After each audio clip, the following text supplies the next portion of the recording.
What's up, SE Nation? Welcome back to another video. My name is Ramzi Marjaba. I'm a sales engineer out of Ottawa, Canada, in case you didn't know that. And if you did, welcome back. If you didn't, welcome. I don't generally do much of these videos where I'm just commenting on other people's posts, but I saw a post that I had to comment on, and I wanted to comment on the LinkedIn post itself. It's on LinkedIn. I'll leave a link to that link in the show note in the down below. English is not my first language. Anyways, I wanted to comment directly on the post, but I had so many thoughts popping in my head that I just couldn't. So I just figured I'll make a video and link that instead. So just take a quick look on the post itself. So it's done by the gentleman by the name of Chris Orlob. I've never met him. I don't know who he is. A quick search shows me that he worked at Gong for quite a while, 5 years until September 2022. He was the head of sales, so he knows what he's talking about. But still, we have the right to disagree. And he says BANT is for order takers, not sales, not professional sellers. Here's why. You're basically not, the gist of it is the customer may not know what the problems are, so why are you asking for budget? And I've never disagreed with someone more. I mean, I may have, but I disagree with that statement. So just so we're clear, what is BANT? BANT stands as an acronym, stands for budget, authority, need, and timeline. And what that means from like a sales perspective is we need to know what the customer's budget is, or at least if they have a budget, who has the authority to make the sale, do they actually need it, and when do they need it by? So SEs are not generally involved in this, but it is important for SEs to know. Why? Well, budget, if a customer has budget, they are leads. These are like, you can create opportunities based on that, or at least a salesperson. If the customer does not have budget, don't waste your time on it, unless it's a strategic customer that may have budget down the line. So when he says budget is for order takers, it's kind of insulting for many people, but whatever. Now, there are a few things that we need to think about from a customer's perspective, from a salesperson's perspective, and from an SE's perspective. Let's talk about it from the customer's perspective, because as you know, in our world, the customer is the most important person in the room. And they say it assumes the buyer has defined their problem with clarity.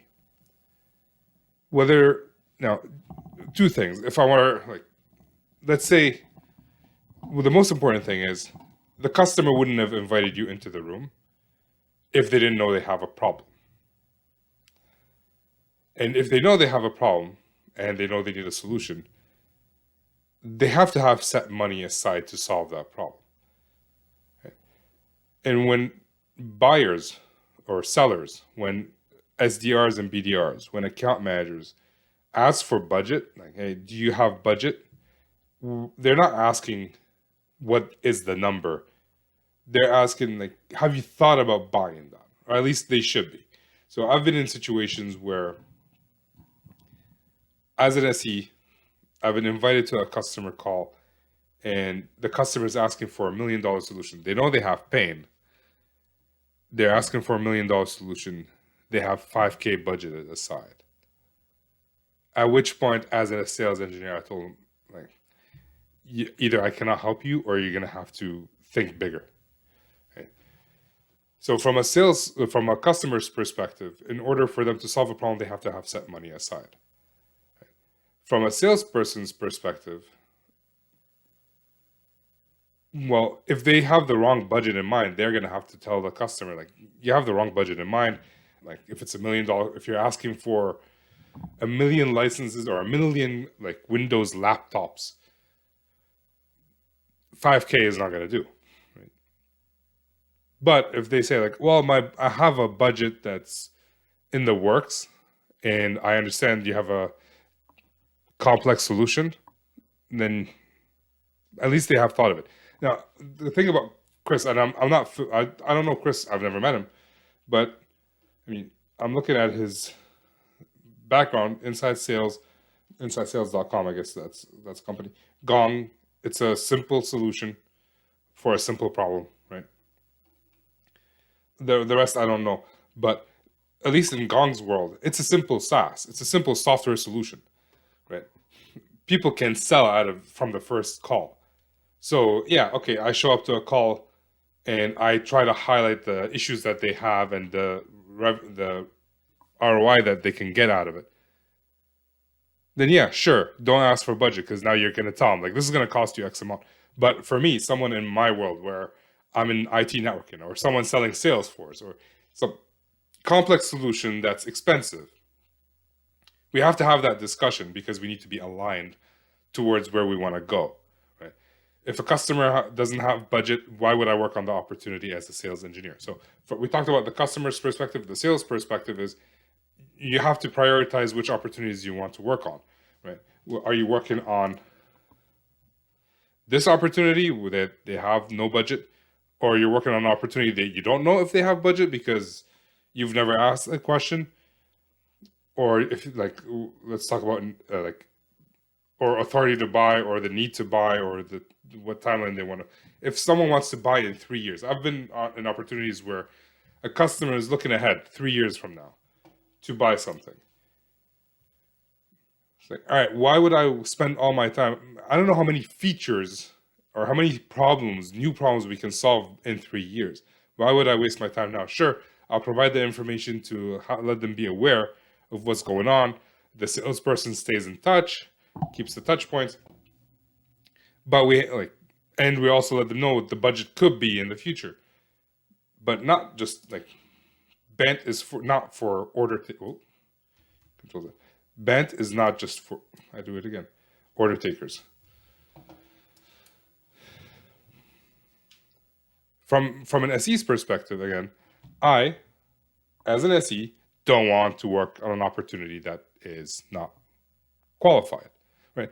I mean, he's using BANT here. He could be using Medic or MedPick. I don't know if he prefers one. I haven't talked to him. If you want to ask these questions, make sure to comment on this below. I mean, there are a bunch of comments. Damien Tomasino, friend of the show, he says BANT should be banned.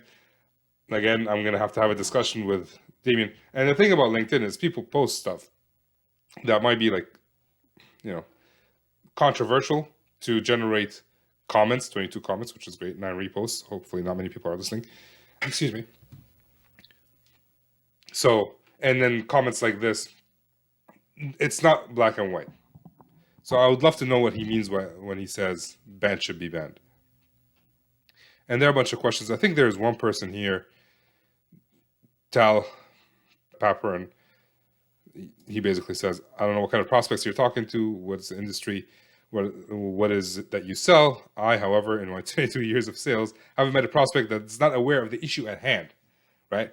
Customers know that there's an issue. They wouldn't let you in the door if they didn't know there was an issue. We can help them highlight. We can highlight more issues, but they wouldn't let you in the door as a sales team. Nobody ever woke up in the morning and said, "Yay, I'm going to talk to a salesperson today." So they won't let you in the door. And his comment is, if you speak to C-level exec and you assume it's your job to help them think through it, you'll be perceived as cocky and pompous. I don't know if I agree with that. It depends on how you do it. I mean, you can ask questions and highlight stuff. If you need to help them uncover pains and educate them on their issues, well, then you're probably not targeting the right prospects. Again, I don't know about that. A lot of customers, they ask you to come in. You know that they know about some issues, but they might not know about all issues.